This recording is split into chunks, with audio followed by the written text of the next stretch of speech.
This is one of my grandma used to tell about one of her aunts. They lived in Laos during the Secret War. Her aunt started talking with one of the fellow American and he started learning basic Hmong.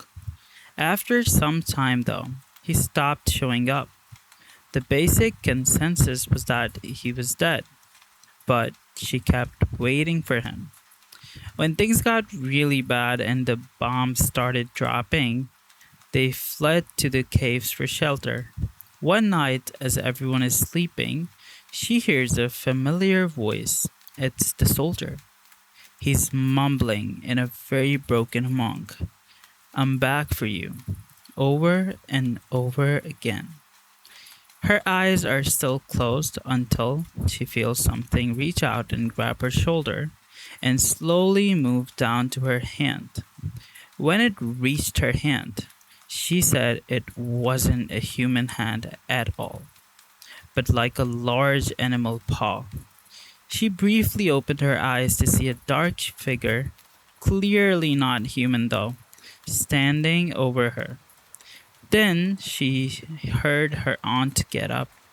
Something was sad, but she couldn't make what it was. The figure then left and the aunt followed. This was still in the middle of the night, mind you. The aunt was never seen again.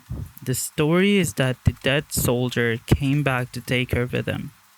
Or something else imitated or something else imitated him in order to take her.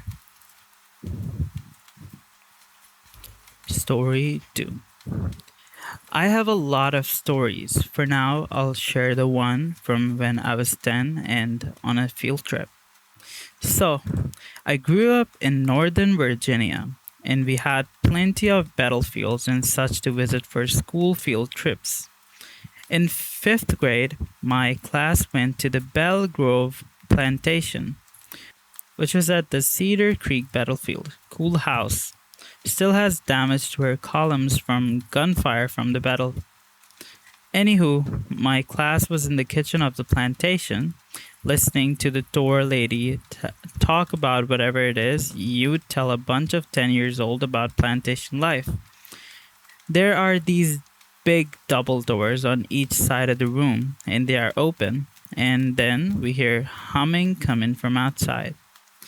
The teacher's aide, who I'll call Bulldog, because she looked like one, tell us that whoever was humming to knock it off, but that's the thing. It wasn't any of us. It was coming from outside. Bulldog goes outside one side of the kitchen, comes back in and goes out the side that leads to the garden. She comes back in, says to the tour lady no one at all is out there. But she could hear the humming right there in the garden. Doesn't sound like much, right? Well, fast forward a few years, and I'm reading a Ghost of Virginia book. There is a story about Belle Grove in it. Apparently, the lady of the house was found in the smokehouse one day, badly beaten, half in the embers, with clear fist imprints on her face. She dies just a few days later. She dies just a few days later. A slave girl was accused of the beating and murdered and was hanged for it. And the lady of the house liked to walk in the garden and was always humming. And various people over the years were witness. I guess you could say to the ethereal humming that would take place in the garden. That just thoroughly freaked me out when I realized I got to witness it too. Story number 3. A girl I knew for a few years and was very good friends with passed away in a car accident. A few days later, I have a dream that she's standing in the center of the road and I'm barreling towards her. I ran into her, but then she appears in the seat beside me. She forces my head towards her abdomen. Where her stomach would be, there is a large mouth. The teeth are made of broken glass and sharp metal. She keeps saying shh, shh. I wake up from the dream and I'm still hearing shh. I look at the foot of my bed and she's standing in my room. She walks through my door and into the hallway. I follow her. She walks down the hallway and vanishes through the front door of the house.